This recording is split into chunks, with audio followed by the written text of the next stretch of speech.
Assalamualaikum warahmatullahi wabarakatuh. Sebelumnya, video wawancara ini dibuat untuk memenuhi nilai mata kuliah filsafat olahraga.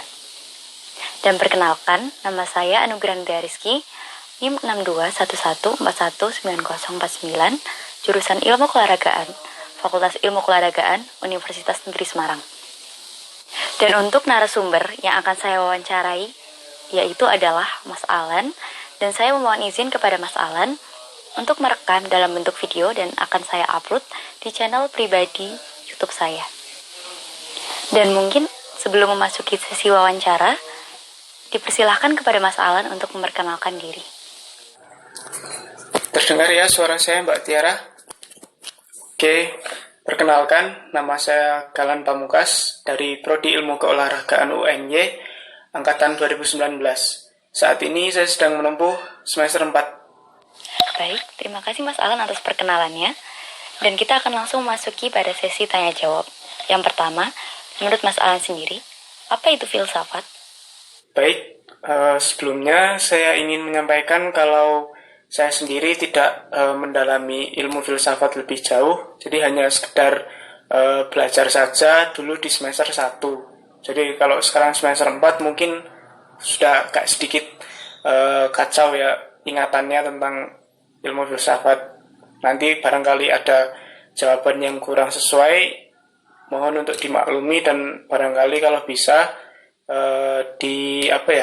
dikoreksi lah seperti itu. Untuk jawab pertanyaan tadi, saya rasa kalau di masyarakat itu ilmu filsafat kan banyak orang tahu dia itu bapak dari ilmu pengetahuan atau ya dasarnya dari ilmu-ilmu yang kita tahu saat ini. Kemudian kalau seingat saya dulu semester 1 itu dosen pengampu pernah mengatakan begini, kalau filsafat itu adalah ilmu yang mempelajari tentang bagaimana sih sesuatu itu ada atau kenapa sih sesuatu itu ada, dan melalui pertanyaan itu nanti kita diajak untuk menjawabnya. Nah, kalau menurut saya pribadi sih, kan ilmu filsafat itu berkaitan ya, sangat erat dengan pemikiran-pemikiran. Nah, dari situ mungkin saya rasa ilmu filsafat itu seni berpikir, seperti itu. Sedangkan untuk idola atau mungkin patokan dalam Mas Alan belajar filsafat itu siapa, Mas? Kalau untuk itu, saya jujur saja tidak mengikuti perkembangan tokoh-tokoh filsafat. Jadi gimana ya? Kalau idola sih mungkin ada dosen pengampu sendiri semester 1, Pak Profesor Sumaryanto. Dari sana saya belajar banyak hal tentang filsafat, khususnya filsafat olahraga. Tapi menurut saya sih filsafat itu kan dekat ya, dengan kita itu sebenarnya dekat. Dan kadang juga datang dari orang yang tidak terduga. Jadi saya berpegang kalau ada sesuatu yang baik untuk saya, ya saya ambil. Kalau misalkan ada yang buruk, ya saya tinggalkan. Mungkin seperti itu sih. Terus kalau yang buruk sih, ya tetap sih, maksudnya tetap dilihat lah. Artinya cuma buat pegangan, buat penyeimbang gitu saja. Baik, sebelumnya kita sama-sama dari jurusan ilmu keolahragaan ya Mas Alan.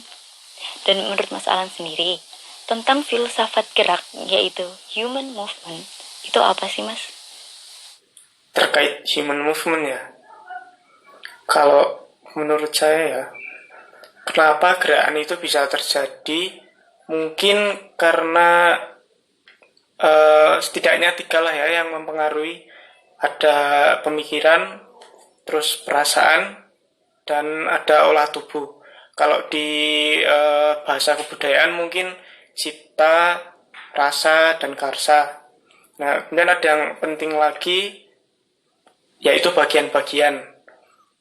Saya rasa kalau dengan bagian-bagian itu hilang, maka sesuatu itu gerakan dia akan kurang efisien atau efektif. Seperti kenapa sih seseorang itu bisa berlari? Ya karena dia punya kaki.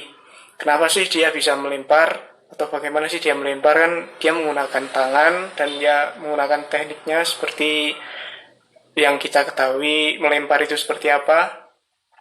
Dan kalau dilihat lebih dalam lagi itu ternyata suatu gerakan dia apa ya, satu kesatuan gitu, seperti mengalir mungkin dari pikiran, kemudian melalui pikiran terus turun ke interaksi sistem-sistem kerja dalam tubuh, kemudian hingga otot itu dapat digerakkan dan akhirnya menghasilkan gerakan yang dapat terlihat. Nah, kalau misalnya ada sesuatu yang tidak sempurna, maksudnya dari kesatuan itu tidak sempurna, nanti gerakan itu tidak efektif. Kalau contohnya sih di panahan ya, kalau panahan itu kan bagaimana sih anak panah itu dapat terlontar, atau kenapa sih anak panah itu dapat terlontar maju ke depan, itu kan karena ada busur, ada string tali, kemudian ada anak panah itu sendiri. Nah, kalau salah satu bagian dari ketiganya itu tidak ada, maka anak panah itu ya tidak bisa dia terlontar ke depan. Saya rasa seperti itu sih mungkin. Jadi saling berkaitan dan mengalir seperti itu. Dan kita lanjut untuk pertanyaan berikutnya. Sedangkan sekarang banyak sekali cabang ilmu dalam filsafat. Cabang ilmu dalam filsafat salah satunya adalah olahraga. Dan menurut Mas Alan sendiri, cabang ilmu filsafat olahraga itu bagaimana? Saya kira untuk cabang filsafat olahraga ini ya tidak berbeda dengan filsafat itu sendiri. Mungkin yang membedakan ya itu paling dia lebih dia lebih detail, maksudnya dia lebih mengarah ke olahraganya itu. Di sana nanti akan diajak mungkin untuk membahas nilai-nilai dalam keolahragaan, atau mungkin permasalahan-permasalahan yang ada di olahraga itu. Kan tidak jauh berbeda seperti manajemen olahraga, terus ada fisiologi olahraga, kan menurut saya sih sama ya, seperti itu. Jadi filsafat itu dia digunakan atau berperan hanya menjadi alatnya untuk mempelajari olahraga, begitu saja. Dan pertanyaan berikutnya masih menyinggung tentang cabang filsafat olahraga. Sumber tentang filsafat cabang olahraga yang sedang Mas Alan tekuni saat ini bagaimana? Untuk cabur yang saya tekuni itu panahan. Saya juga pernah jadi atlet, tapi di sini saya mau menyorot bukan ke prestasinya tapi ke tradisionalnya. Jadi di tradisionalnya itu ada yang namanya jemparingan. Jadi gaya panahan khas Mataram, kerajaan Mataram dulu di Jogja. Mungkin juga kan kalau perkembangan panahan di Indonesia itu kan juga dipelopori oleh Sri Pakualam 8 kalau tidak salah di Jogja. Nah, di sana itu jemparingan uniknya dia melakukannya itu dengan bersila. Jadi kalau di prestasi itu kan dia berdiri dan menggunakan panah yang sudah memiliki teknologi yang maju. Tapi kalau di jemparingan ini dia biasanya memakai pakaian adat, kemudian bersila, terus panahnya juga panah kayu, terus menggunakan bambu dan sebagainya seperti itu. Nah, karena keterbatasan literasi sih saya tidak bisa mengartikan ya, maksudnya kenapa sih kok bersila, terus kenapa sih kok menggunakan pakaian adat seperti itu. Tapi menurut saya sih walaupun sepele ya seperti itu, tapi menurut saya jemparingan itu adalah produk dari kebudayaan. Jadi interaksi kebudayaan-kebudayaan masa lalu oleh leluhur kita, terus hingga terciptalah jemparingan itu seperti sekarang ini. Nah, kalau panahan itu kan ini ya, manah itu kalau dari bahasa Jawa terus translate ke bahasa Indonesia berarti hati. Manah itu hati.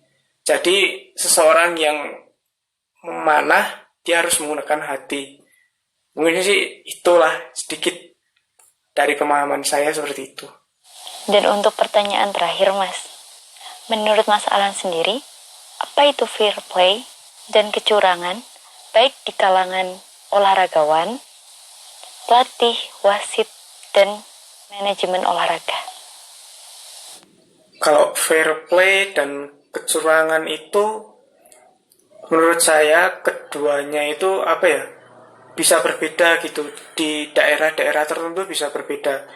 Jadi misalkan di daerah ini kecurangan bisa saja diartikan ya masih fair play lah, seperti itu. Kemudian kalau di daerah ini dia bilangnya fair play, tapi ketika ke daerah yang lain mungkin fair play itu dianggap sebagai kecurangan. Nah, di sini mungkin ya ada batas-batas toleransi yang berbeda di antara kebudayaan-kebudayaan yang berbeda itu. Nah, menurut saya sih harus ada suatu aturan. Jadi aturan itu tuh ditegakkan tidak hanya wasit atau official dari ini perlombaan, pertandingan atau permainan, tapi semuanya itu dia harus menegakkan, baik dari atlet, pelatih ya, dan semacamnya lah, seperti itu. Terus kalau kecurangan sih di mana-mana pasti ada ya. Mau dilihat gimana pun pasti ada. Kan karena ya pertandingan, perlombaan, permainan itu kan seorang yang berpartisipasi dia pasti ingin menang kan. Memang mengarahnya kan ke sana.